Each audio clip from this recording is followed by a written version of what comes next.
हर हर महादेव। 16 सोमवार व्रत कथा।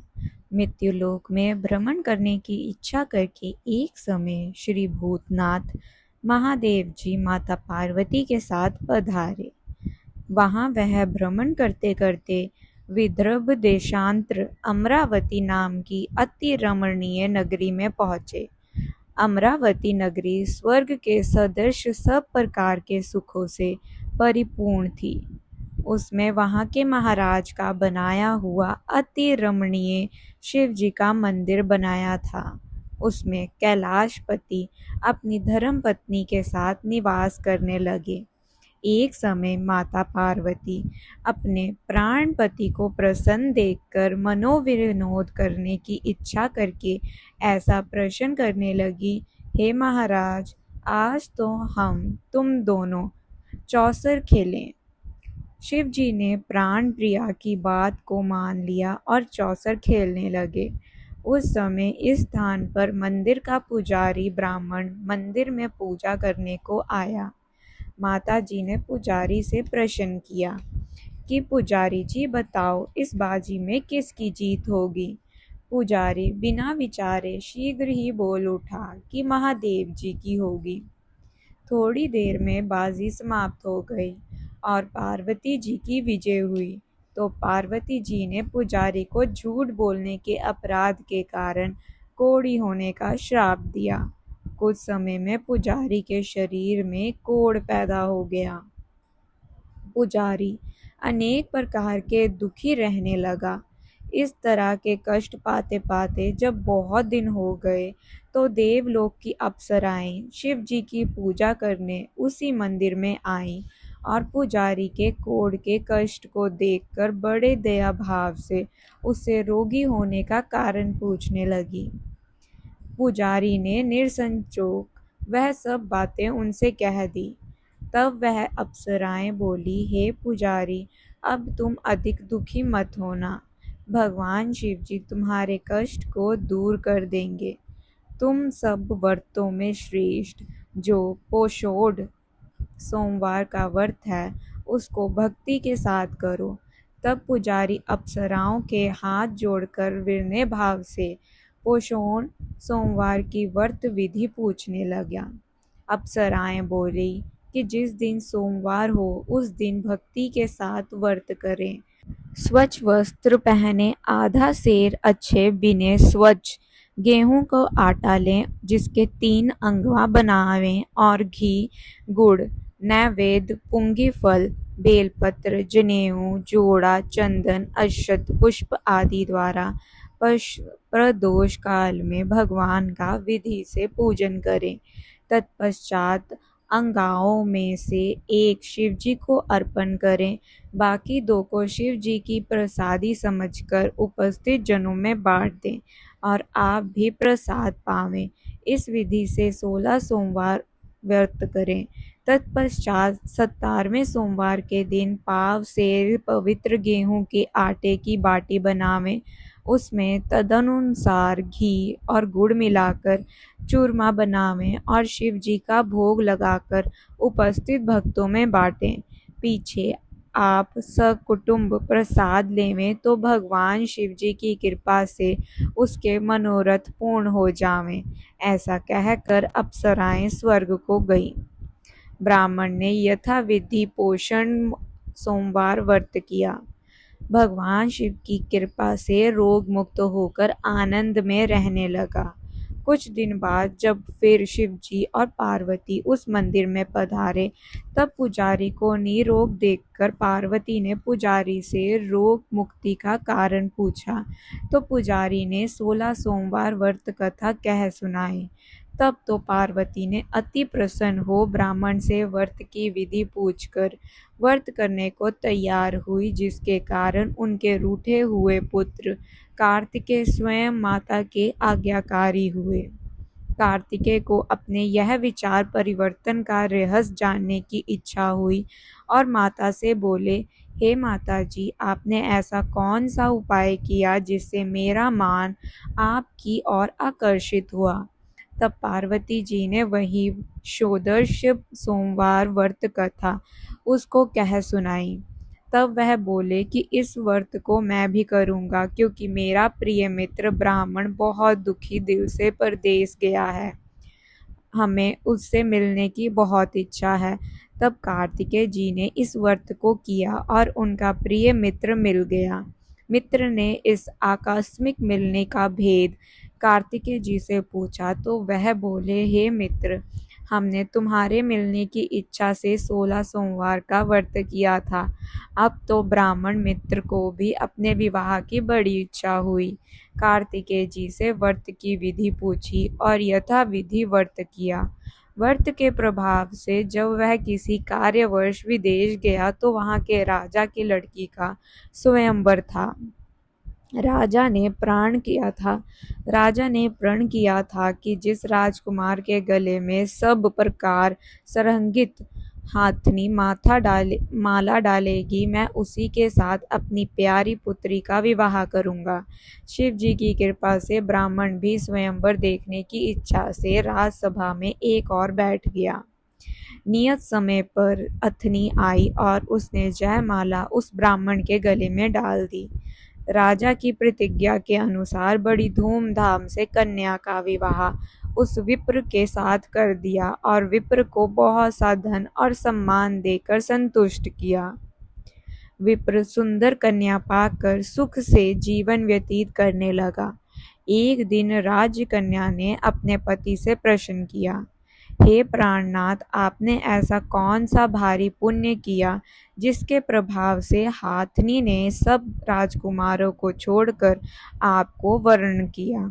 ब्राह्मण बोला, हे प्राण प्रिया, मैंने अपने मित्र कार्तिकेय जी के कथना अनुसार 16 सोमवार का व्रत किया, जिसके प्रभाव से मुझे तुम जैसी स्वरूपवान लक्ष्मी प्राप्त हुई।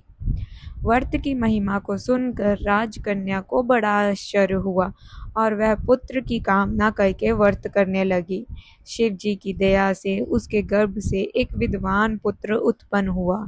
माता पिता दोनों उस पुत्र को पाकर बहुत प्रसन्न हुए और उसका पालन भली प्रकार से करने लगे।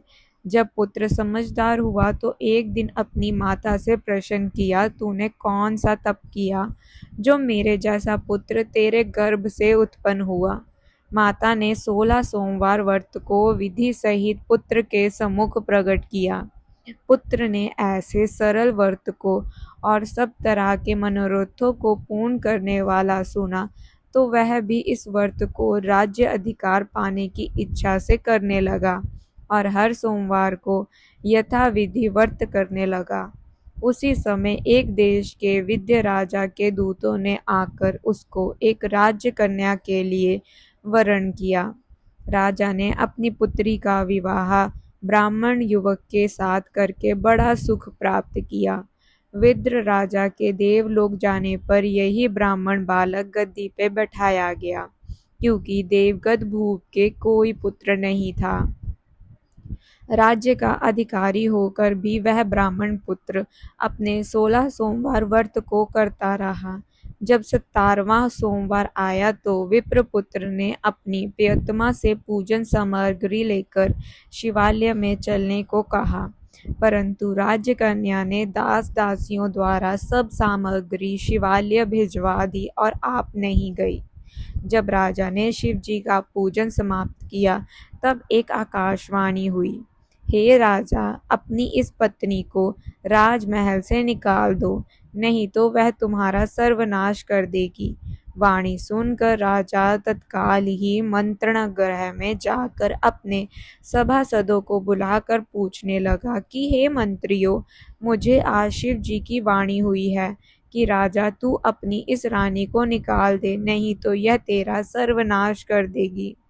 मंत्री आदि सब बड़े विस्मय और दुख में डूब गए, क्योंकि जिस कन्या के कारण राज्य मिला था राजा उसी को निकालने का जाल रचता है, यह कैसे हो सकता है। अंत में राजा ने उसे घर से निकाल दिया। रानी भाग्य को कोसती हुई नगर के बाहर आई। बिना पदरान फटे वस्त्र पहने भूख से दुखी धीरे धीरे चलकर एक नगर में पहुंची। वहां एक बुढ़िया सूत काट कर बेचने को जाती थी। रानी की करुण दशा देखकर वह बोली, चल तू मेरा सूत बिकवा दे, मैं वृद्ध हूँ, भाव नहीं जानती हूँ।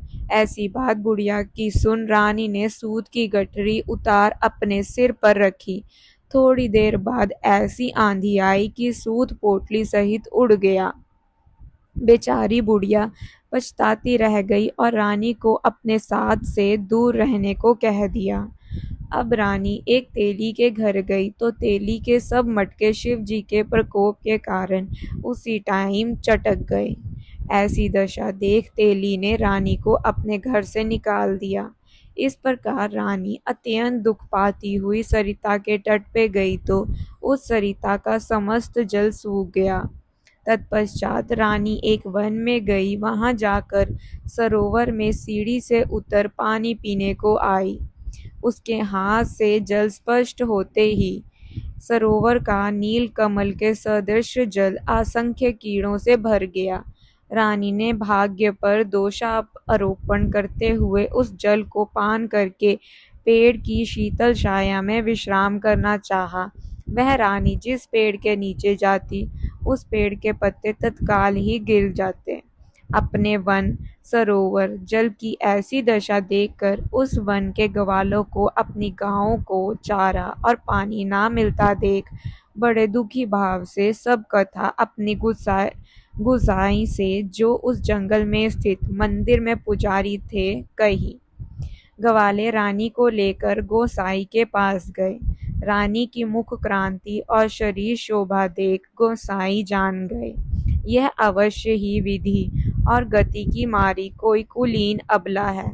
ऐसा सोच पुजारी जी ने रानी के प्रति कहा कि मैं तुमको पुत्री के समान रखूंगा, मेरे आश्रम में ही रहो, मैं तुमको किसी प्रकार का कष्ट नहीं दूंगा।